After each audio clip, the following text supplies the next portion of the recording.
Have you ever caught yourself spiraling because of someone else's opinion?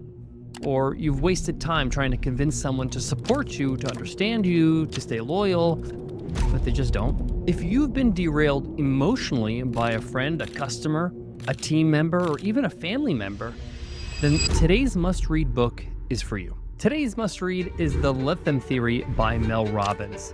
This book is a deep breath of sanity. Today, I'm going to break down why this simple idea in this book changed the way I show up as a business owner, as a creator, as a human being.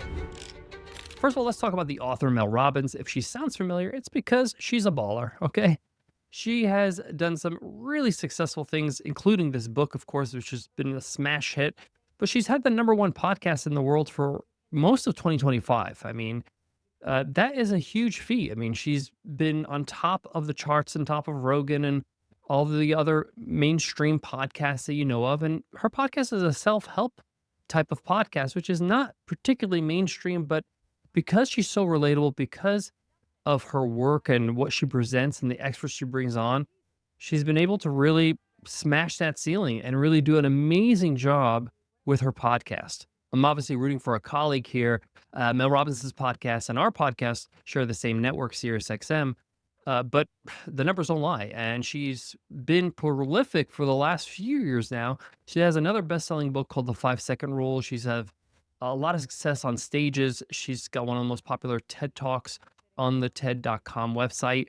And she does it with a down-to-earth personal style that a lot of people can relate to. She doesn't speak in metaphors or vague theory.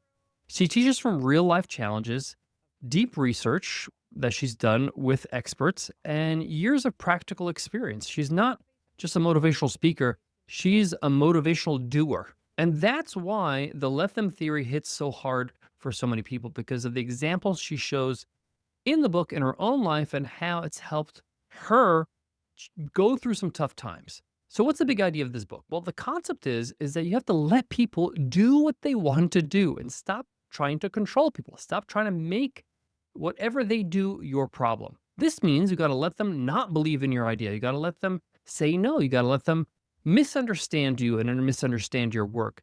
You have to let them leave your company. You have to let them copy your business. You have to let them be upset with you. Why? Because the alternative is trying to control and convince people, and that's impossible. And you trying to do that in your everyday life is causing burnout, is causing distraction, is causing you to have low self-worth. Mel's whole thesis is that peace comes from acceptance. And the most powerful boundary you can set is to let people be who they want to be. You don't need to fix, you don't need to chase, you don't need to explain. You just need to focus on building your thing for the people who get it, the people that actually want it. Now, this book talks a lot about life, but I'm going to relate a lot of the concepts to business so that we can apply it to our own companies, our own projects, but also we can also see how it could apply to our own personal lives as well. Key insight number one, let them leave. Okay. There's an entire chapter dedicated to this one idea and it's absolute gold. And that's when someone decides to leave.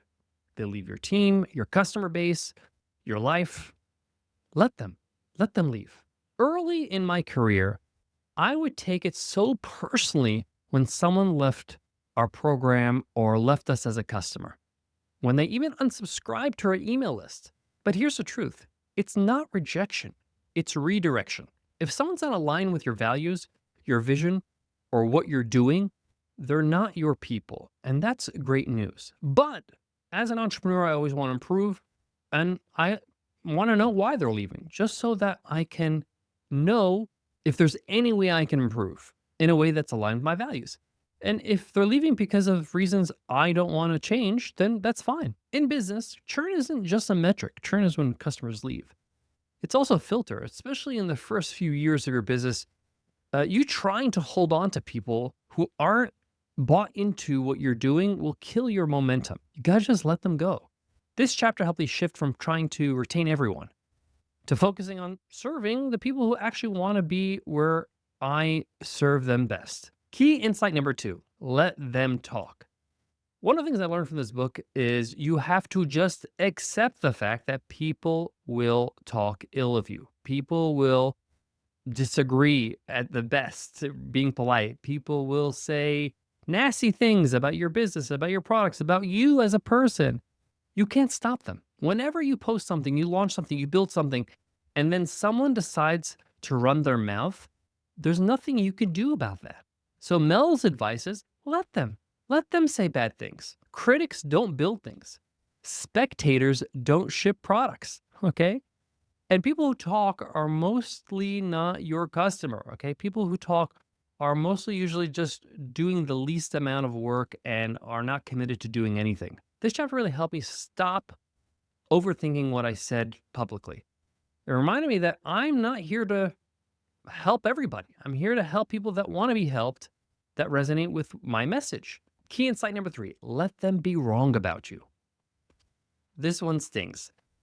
This is where Mel dives into identity and reputation. How so many of us get stuck trying to explain ourselves to people who already made up their minds about us.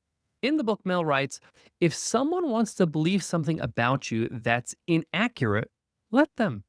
Trying to change their mind is a waste of your time.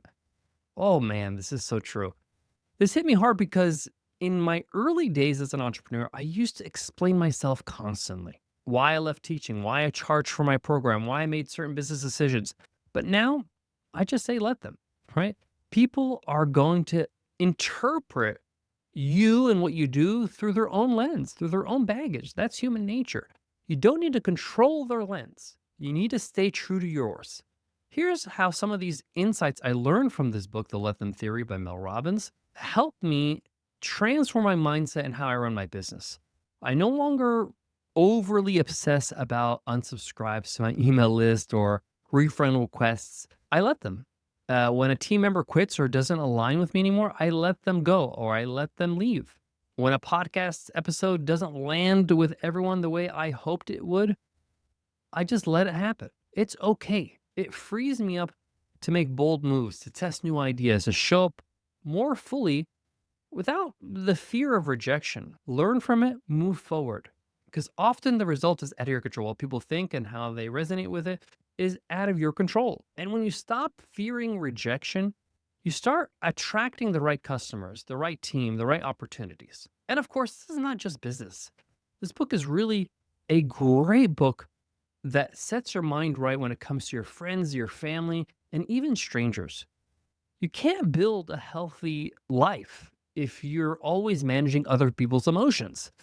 And a lot of us are walking around every day trying to manage other people's emotions, thinking it's our responsibility. This book gives you emotional leverage, so to speak. It gives you the freedom to stop chasing people, to stop explaining your value, to stop personalizing everything and thinking that it's all your fault or all your responsibility. No, sometimes things are just how they are because that's how they are. And that space that you create for yourself, that's clarity. That's momentum. That's confidence.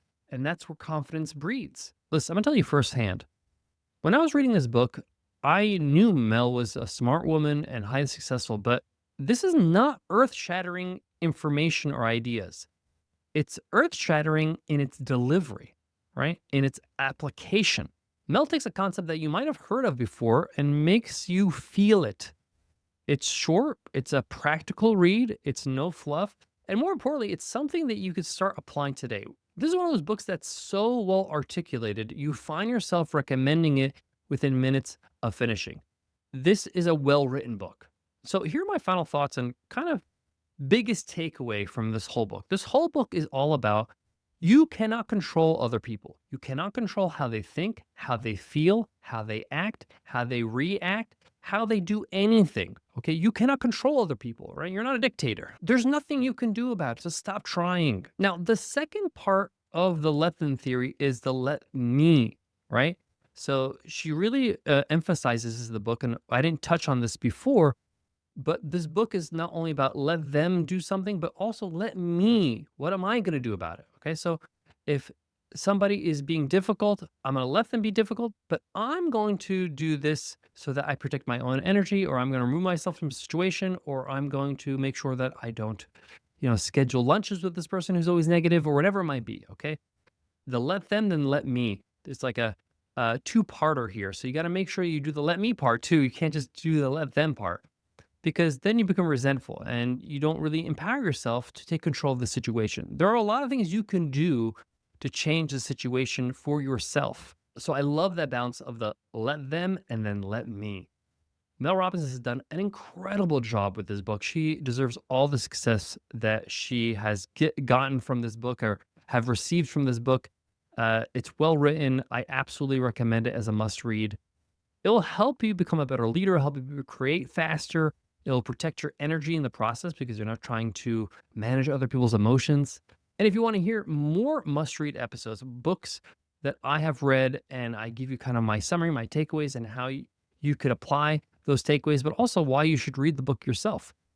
Just go to 100mba.net, go to our website. On the top navigation, you'll see it says book reviews. All our must read episodes are there. We have literally hundreds for you to go through with all different kinds of book titles. You could search by topic or by title or by author, and you can find all my thoughts on all the books I've read over the years. And if you want to hear more from me, you'll love my Three Things newsletter. Every single week, I send a newsletter that allows me to coach you from afar, where I send you three things: something to think about to help you build a better mindset, two, something to do so you are building every week, and number three, something to learn so you're skilling up.